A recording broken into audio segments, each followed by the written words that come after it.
Donald Trump signed an executive order today banning trans athletes from participating in sports, not only in public schools by threatening to withhold funds from schools that allow trans athletes to participate, but he is attempting to ban trans athletes from competing in the Olympics, which the United States is hosting in 2028. He held a very performative press conference to sign the executive order. He creepily stood in front of a bunch of women and girls, some of whom were wearing their sports uniforms, which before I get into the details of the press conference, I just want to mention how creepy this whole thing was. Donald Trump is an adjudicated rapist. He was found liable of sexual assault by a judge and jury in the E. Jean Carroll defamation case. Dozens of women have come forward with their own stories. He is a known and self-proclaimed best friend of Jeffrey Epstein. He's all over the flight logs. And in 2016, in his first campaign, he bragged about sexually assaulting women. With all that information, what kind of parent would allow their daughter to be anywhere near this man? My only explanation, the only one I can think of, is that they are completely engrossed in the cult. Lots of cult leaders are known for being sexual assaulters, yet parents in those cults are happy to bring the leader their daughters. It's a pretty common theme in cults. Anyway, at this press conference, Trump rambled a bunch, but he always mentions like the same few stories, sports stories. He did it a lot on the campaign trail. He would mention the volleyball player, the swimmer, whatever. He's always talking about trans athletes. And in this one of the ones he talked about was a cyclist who he claimed beat the cis girl by 5 hours. And the only thing I could find on that was an NBC article about an amateur cycling race in Illinois, where the first and second cyclists in the race were trans women. But the woman who came in third, there was a lot of backlash against these two women. And the woman who came in third spoke up against it and was like, they belong in this sport. I'm not upset about it. Like, I'm not crying about placing third in this amateur race. And he also brought up Algerian Olympic boxer Imani Khalif and claimed that she is trans. And just to be clear, she's not trans. Even if she was, she should be allowed to box. But that goes to my point that I make a lot, that transphobia harms all women, not just trans women. It harms all women. He also showed off his complete lack of knowledge of male sports in general by claiming that Senator Tommy Tuberville coached Patrick Mahomes. And Tommy Tuberville, a great coach. You know, his quarterback was named Mahomes. He was a great college coach. And I said, how good was he? He said, you don't want to know how good. He made me into a great coach. He's pretty good quarterback, right? Yeah, he was very good. He's a good guy, too. Now, although Tommy Tuberville did coach at Texas Tech for 2 years, he was there before Patrick Mahomes played at Texas Tech. Trump is a confused old man who has no idea what's going on, and it'll be interesting to see how Tommy Tuberville responds, if he covers for the lie, if he adds to the lie, or if he says, oh, Trump was wrong, because Trump doesn't like to be told that he's wrong. In the press conference, he also talked about ending the Department of Education, and he says that without the Department of Education, Idaho would be as good as Norway. He also says that the U.S. is the worst in the world in education. He says that we're 40th out of 40 countries, but everything I was finding says that we're ranked 13 out of all the countries. And in the education world, we're ranked very, very poorly. We're 38, 39, and 40 out of 40 countries. We're at the bottom of the pack almost always, or very close to it. That just came out. We're 40 out of 40. And if we move it back to the states, I will guarantee you that if you take Idaho, you take Iowa, you take almost any of the states that I'm looking at right now, they'll be as good as Norway. You have Sweden, you have Denmark. I must say you have China that's very high in the pack, which is no longer, we can say it has to be a small area. China is very big, but they do a very good job. But we'll have at least 35 of our states that will be as good or better than any of those countries, and we have to get it done. If If Trump wants to make the education system in the United States more like Norway, that would be dope. But I don't think that's what he has in mind. I think it's closer to China or something more closely to like an evangelical university. I imagine where they teach that the world is 6,000 years old. That's probably what Trump has in mind for education. But in Norway, college is free, and kindergarten for low income families is free and reduced. So they got great education if that's what he wants. But I don't think it's because the states run it. Like, come on, Trump. But yeah, he hates the education system in the United States because he hates that we spend money on it when that money could be in his pockets instead. So he wants to destroy the Department of Education and is like, yeah, if we do that, Idaho and red states will do great. But Idaho and red states rely the most on federal aid and would probably have to close a lot of their schools if if Trump canceled the Department of Education. CNN did a pretty good special on this where they went to a school in Kentucky and talked about what ending the Department of Education would mean. It's a bit of a longer clip I'm going to share with you, but I think it's worth it. Acutely aware of money. Oh, acutely aware of it. Do you have to be acutely aware? You do. Every year of her 28 years as an educator here, Blankenship fought for every dollar for her kids. How much of this room is funded? The entire room. A third of all of Bell County, Kentucky school district funding in 2021 came from federal sources. So this district is listening as incoming President Donald Trump pledges this. One other thing I'll be doing very early in the administration is closing up the Department of Education in Washington, D.C., and sending all education and education work and needs back to the states. What exactly that means for a state like Kentucky is unclear. Trump won this state. In Bell County, 84% voted for Trump, yet it deeply relies on federal funding. And that's not unusual. A CNN analysis found the 15 states that most rely on federal funding for its public schools in 2022 all voted for Trump. And I voted for President Trump. I mean, you're an educator. You didn't vote for Trump eliminating federal funds. No, here. I did not vote for that. I voted for President Trump to make America first again and to improve our lives. Do you believe that he would cut funding for this county? I want to say in my heart, absolutely not. I do not think that's what the voters want. If we have federal cuts, then that's going to mean bigger classroom sizes. I would lose teachers, first and foremost. It's devastating for this school in particular. Donald Trump pretty explicitly ran on ending the Department of Education. And ending the Department of Education has been a priority for Republicans for a really long time. I feel bad for the kids in these schools, but their parents and their teachers who voted for Trump should know better. Like, he openly said it, that he was going to end the Department of Education. Did you think he was joking? And now he's doing it, and Elon Musk and his little Doge minions are going in and gutting it. So I don't know, people. Don't vote for Republicans. Like, get it together. Speaking of Republicans, Trump went on in this press conference to name everybody that helped on this bill, and it was all the usual horrible people. Marjorie Taylor Greene, Harriet Hageman, Lauren Boebert, Victoria Spartz, a bunch of people from Moms for Liberty, and Riley Gaines was behind him the whole time, who is known for tying with a trans woman for 5th place in a race. That's like her whole thing.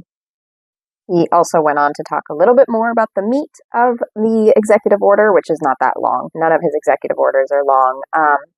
He said that he is going to have Marco Rubio, who's Secretary of State, make it clear to the IOC, the Olympic Committee, that America rejects transgender lunacy and that they need to get rid of it, basically. But Marco is going to make clear to the International Olympic Committees there, and he's going to make it as clear as anybody can make it, that America categorically rejects transgender lunacy. We want them to change everything having to do with the Olympics and having to do with this absolutely ridiculous subject that we even have to talk about this subject. If you went back 10 years or 15 years and you would move forward and listen to this, you'd say, what the hell are they talking about? This is impossible. But you have Couple things to say about that one. First of all, 10 to 15 years ago, trans people existed. Trans people have always existed, and shitty bigots like you have also always existed, and trans people will never go away. But also, fun fact in history, Berlin hosted the Olympics in 1936, also about 3 or 4 years after they elected Hitler, or after he became chancellor. And he also excluded a certain set of athletes from the Olympics. Just an interesting parallel in history that, I don't know, maybe people should think a little bit more about. In my humble American opinion, I think the rest of the world should boycott the 2028 Olympics, especially considering he went on to mock the rest of the world and say that nobody can do a damn thing about this because he speaks with authority. And not only is he sending Marco Rubio to the Olympic Committee to say we don't want trans people competing, he's also directed Secretary of Homeland Security, Kristi Noem, to suspend visas of any trans athletes who try to come to participate in the Olympics. Nobody's going to be able to do a damn thing about it because when I speak, we speak with authority. And for the same reason, just to make sure, I'm also directing our Secretary of Homeland Security, Kristi Noem, who's also she's out there with you, Greg, a fantastic job. She's unbelievable. I was watching her riding yesterday on a horse. She was as good as anybody. She's very good. To deny any and all visa applications made by men attempting to fraudulently enter the United States while identifying themselves as women athletes to try and get into the games, maybe where they are unable to get into the games.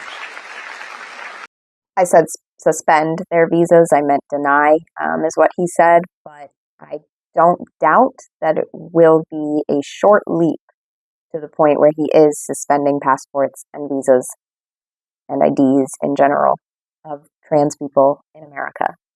He also mentioned Kristi Noem riding on a horse, which is really funny because she's been getting made fun of a lot for being very performative.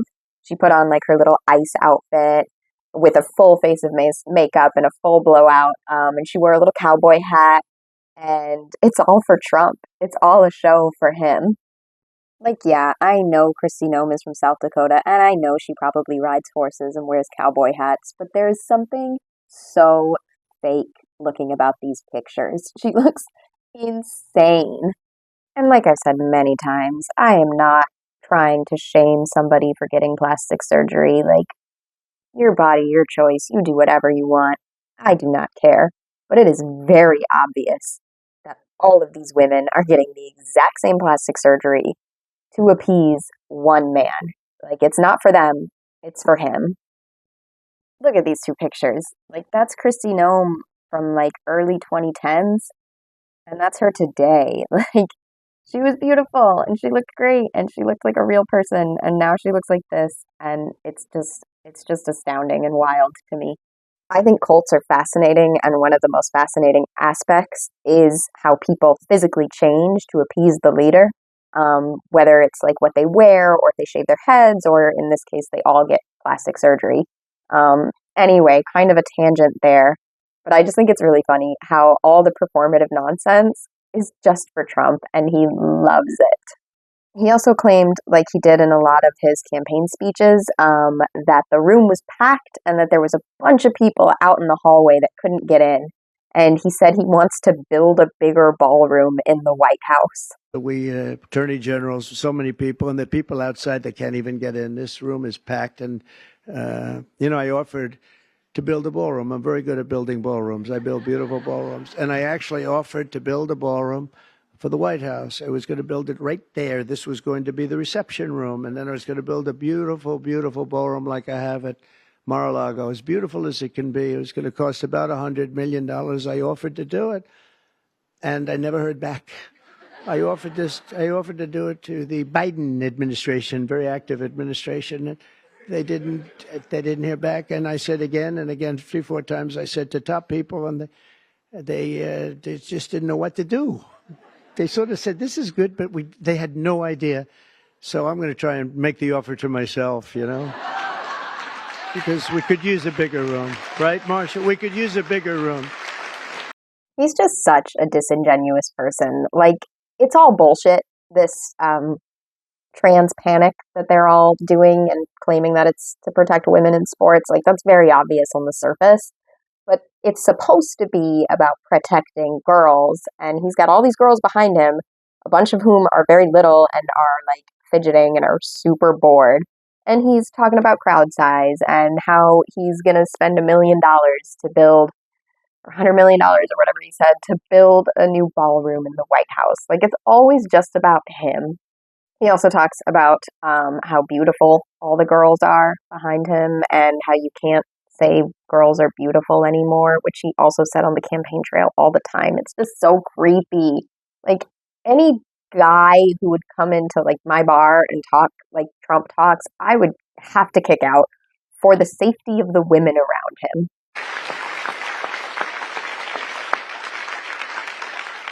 And, I'm not allowed to say this politically. It could end my career. They're really beautiful people. These are beautiful people. But like everything else, it's a little bit different today. You're not allowed to say that because if you call a woman or a girl beautiful, that's the end of your career. But let's take a chance on it, Mike. Let's take a chance. Ugh, it just creeps me out. Everything he says, the way he talks. Oh, it's so gross. And they're all just laughing. Like, I bet alarm bells are going off in those girls' heads behind him, but they're being silenced by the laughter and by the acceptance of what he's saying. And you know what, MAGA? That is grooming. Also, my God, did he get every single white girl in the world to stand behind him? Like, hello? He also, like, when he actually went to sit down at the desk and sign the bill, he did the thing that a lot of politicians do where they'll have everybody gather around them. And Tim Walz did it when he signed legislation to make school lunch and breakfast free for all students. And all the kids hugged him, and it's a really great picture. Well, Trump tried to recreate that, but like, he's so creepy, and he's like, come on in, and like made a joke about the Secret Service, which was just like insulting to them too, because he's like, oh, the Secret Service thinks I'm afraid of them. Like, that's a lot of girls, Trump. If they wanted to do something, they could, man. Gather around me. I think I'm going to be okay. Come on. Come on.